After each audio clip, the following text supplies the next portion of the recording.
During the Holocaust in 1941, many concentration camps made history textbooks. Auschwitz,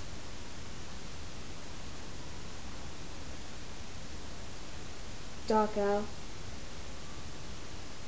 Rosenberg, and Buchenwald, but none made as much of an economic difference as Sachsenhausen. On September 16, 1929, only 2 months after World War II had started, Hitler's plan to make Germany the richest, most dominating country in the world was approved.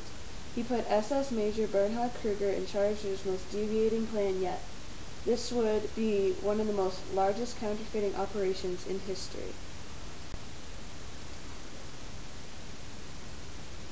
His plan was to create huge amounts of counterfeited money and airlift it into Britain and drop it onto the ground with the hope of someone finding it and turning it in. He put together a team of 142 counterfeiters. Every one of these workers were taken from another concentration camp and brought to Sachsenhausen.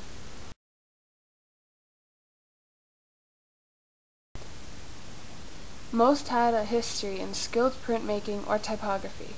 Some 9 of these men were Jews from Auschwitz, 5 Polish, 1 French, 1 Czech, and 1 stateless, who were selected on March 10, 1944. One of the men selected was named Solomon Smolenov. He was a Russian forger of a 50-pound English note. He started forging as early as 1927, but not for this Nazi operation. He was arrested and jailed in Amsterdam when he was caught for counterfeiting. Soon after he was jailed, he was placed in the Sachsenhausen concentration camp to begin working on the top-secret operation. An estimated 8,965,080 banknotes were produced, which values 134,610,810 British pounds. That equals 377 million American dollars. They then started working on American bills. The first 200 American bills were complete on February 22, 1945. It is said that the counterfeiters were also successful at producing the U.S. $100 bill, but did not have enough time to send it out.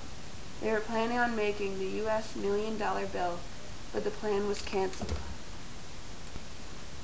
Shortly after the plan for making the $1 million bill was canceled, every machine was taken apart and dropped to the bottom of Lake Toplitz. This was so that there was never any evidence of the Germans' counterfeiting operation.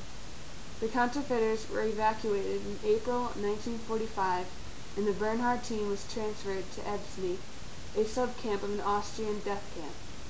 It took 3 wagons full to transport all of the men. When the second wagon arrived at the destination, the men realized that they were going to die. They refused to be led into the gas chambers and forced away the guards, then allowing them to escape and allowing the third cart to do the same. None of the concentration camp members of Operation Bernhard were killed. Ebsny was then liberated on May 6, 1945 by American troops.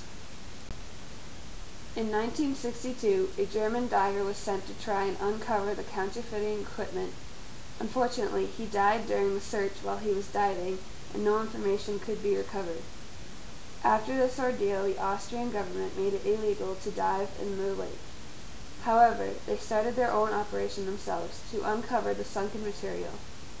On the mission, they located 18 crates of counterfeited money, printing plates, rockets, projectiles, mines, and other experimental weapons.